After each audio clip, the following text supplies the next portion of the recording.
Hello, my beautiful beings. So, whoa, my voice. So, I realized I haven't filmed an intro for this video, or I just forgot, or I lost it. It's one of the two. And I did want to introduce this video. Um, so, we're going to make this beautiful mirrorpalais skirt, as you saw from the title and thumbnail. But I do want to say that all the credits of this design go to the designer, and I have so much respect for Marcelo and all his creations. And this is just to show some respect instead of buying something fast fashion, which is a lot of the times an easy option, to have an item that is expensive for an affordable price. But I think it's still better to try to be as sustainable as possible.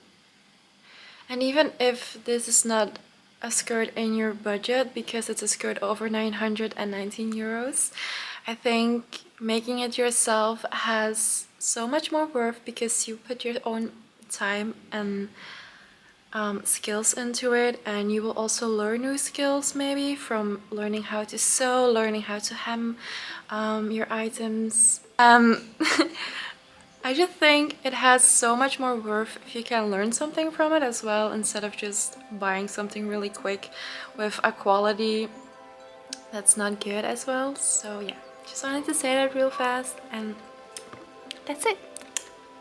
Just very unpaid sewers and seamstress, and I feel like that's really unethical, and the quality is also really bad because of the lack of sleep, the lack of good environments that are healthy for the people. And I just really feel not good supporting something like that. So that's why I feel like making a piece yourself, even if it's recreating it, is better if you give the owner its credits that he or she or they deserve. And also because you start to realize how much effort they put in pieces, how much more comes into it than just making a piece, you know? Because I feel like a lot of people also don't realize how much effort it takes to design something and come up with the idea and everything like that. So that's something I wanted to touch up on today, because I feel like this brand is so beautiful. Also the story, how he started and how he bloomed into this person that kept going and pushing through to make his dream come true with this brand, is so inspiring and so beautiful to see, because it really reflects in his pieces. And yeah, that's what we're going to do today. So to start off, I went to the fabric store and I chose this kind of fabric that's a bit more to the stiff side, because I wanted to be voluptuous and very puffy. And with a more stiff fabric, it's more easy to get a very puffy look when you make some ruching details. So that's why I chose for more stiff fabric. Also kind of analyzing the pictures, it looked like his fabric was also more stiff. It does look like a very light fabric, but a stiff one. Mine is more a heavy fabric that I chose. So if you have something more to the breezy side but still very crisp, like the sound of the fabric is like crisp, if that makes sense, then you're good to go, I think, from my personal experience with making this. I used about 3 meters of fabric because I really wanted it to bunch up very well. So as you can see in this sketch that I made for you guys to make it a bit more clear, is I made 4 of these skirt pattern pieces. Like, I don't work really a lot with patterns if it's just clothes for myself, because I just base it off of pieces that fit me very well. So if you want a video on some starting tips to make clothes for yourself, let me know, because I'm very down to film that as well if you're interested. But to start this, I made, so basically it's as if you would make 2 skirts, but you sew it all together. and then 2/3 of one of the pieces flat. You add that as well just to make it even more. So it's around 4 full pieces and one piece that is 2/3 of the other one with a straight seam on one side. And then I just sew these all together. Okay, so I know all my content looks like I'm sewing at night, but that's because I am always sewing at night. So, but I just wanted to show a little progress. So I made the 4 panels onto each other. You can see that? It looks like I'm holding a cape. I made a pocket because I wanted to try if I can do it. I didn't film it because I'm really bad at explaining sewing stuff because I'm still learning myself. I'm not an expert at all. I learned it all myself like 2 years ago, so that's why. But there are a lot of really good tutorials on how to sew and how to sew pockets, so just follow a basic how to sew a pocket video. I'm going to pin like pleats like this, like folds like this all around, and then sew it again. So we will have this more poofy, like voluptuous effect, if you know what I'm trying to say. So this will look as poofy as the Mirrorpalais one. I don't have the exact fabric that they're using. I think it's quite a light one that they have, but it also looks like a heavy one, so I feel like it's more like to the light side because it stays so poofy, and mine is quite heavy, so I hope it poofs up as well. But this is all about trial and error, so we will see. I'm gonna be happy with the skirt regardless. So yeah, I'm going to try to do that, and that's it. I put the pocket in, I started to make all the ruching. So I pinned one of these on my doll. You don't have to use a doll for this. You can just make these ruchings flat on the ground or flat on your table as well. I just have a doll, so I'm going to use it. And I made all these ruchings. The smaller the ruching is, the better it's going to look because it's more detailed, and you just want to stitch over the ruching that's in a straight line, so just that everything stays attached in the shape that you put it in.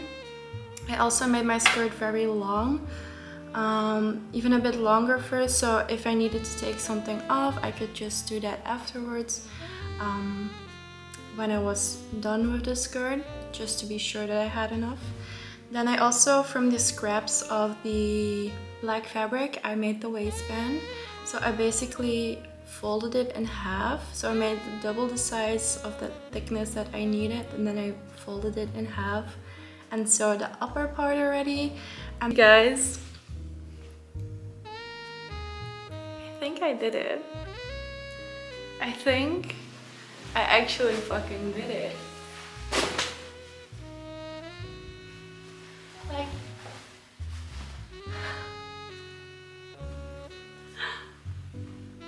this looks so good.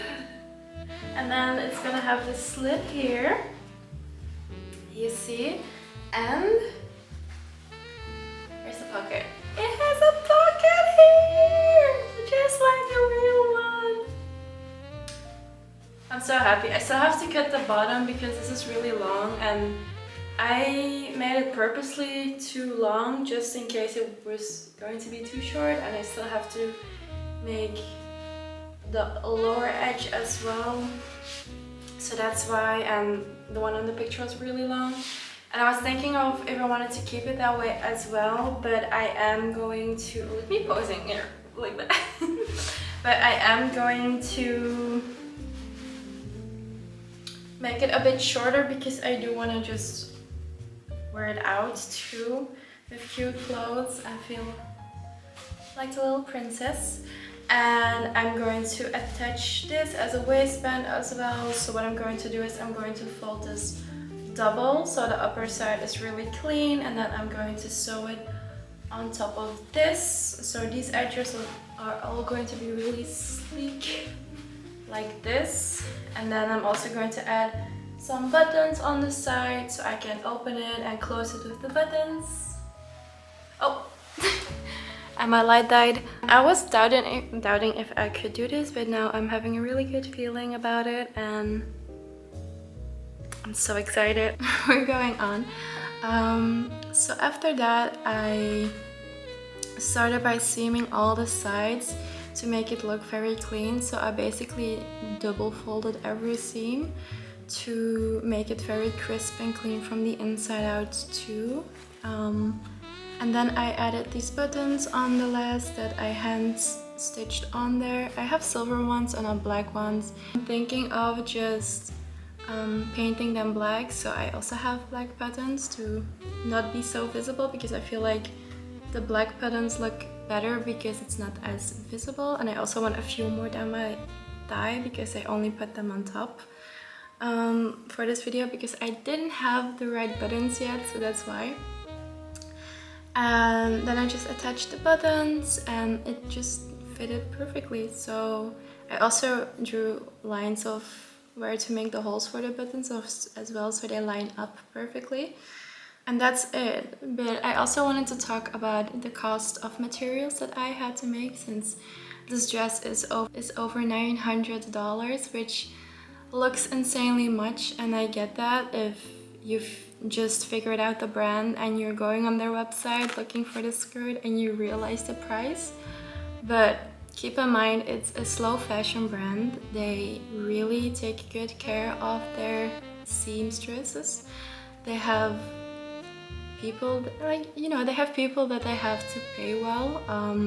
They have to be able to give them a good environment to sew in, so like a good studio. And as you can see from their stories as well on Instagram, they do have that for their is it employers or employee?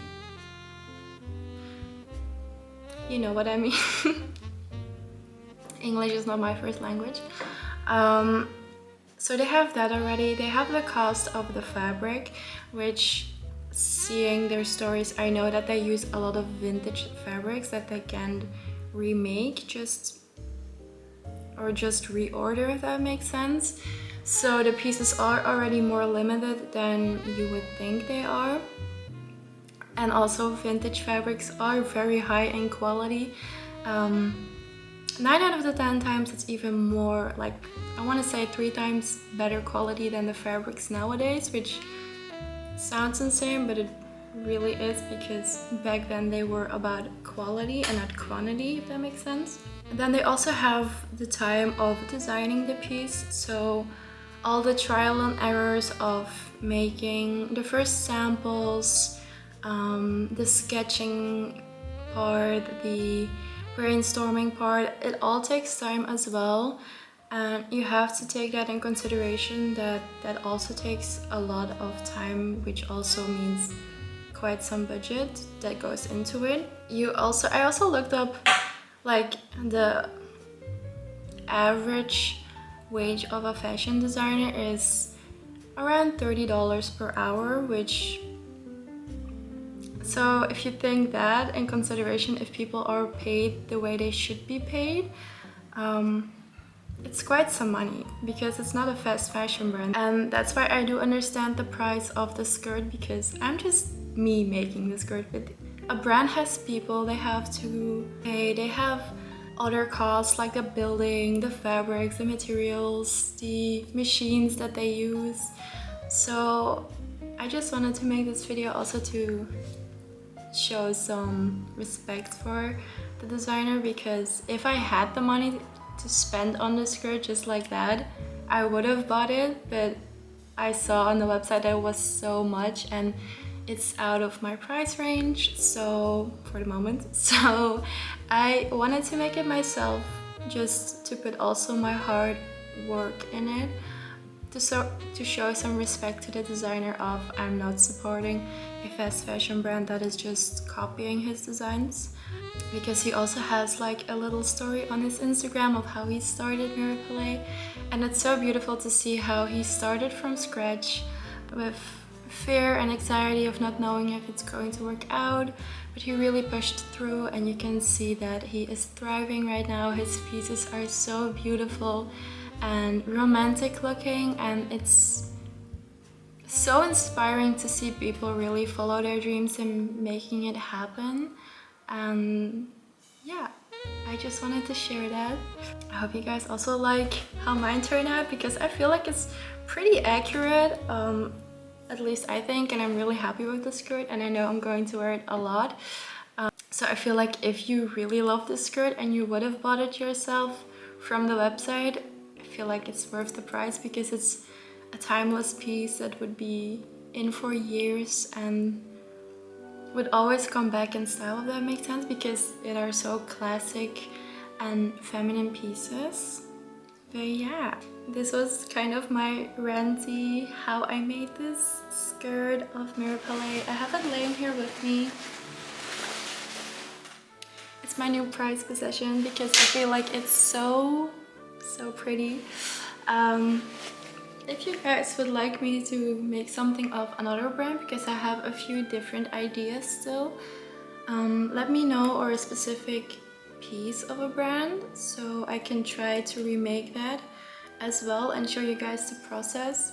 If it's something you would, or if it's a specific piece of a brand that you love, let me know. Even if I don't, I'm going to wear it myself, but I do feel like the design is cool. I would love to make it and even give it away to one of you guys, because I want to do sweet things on this channel and make people happy and inspire, if that's possible.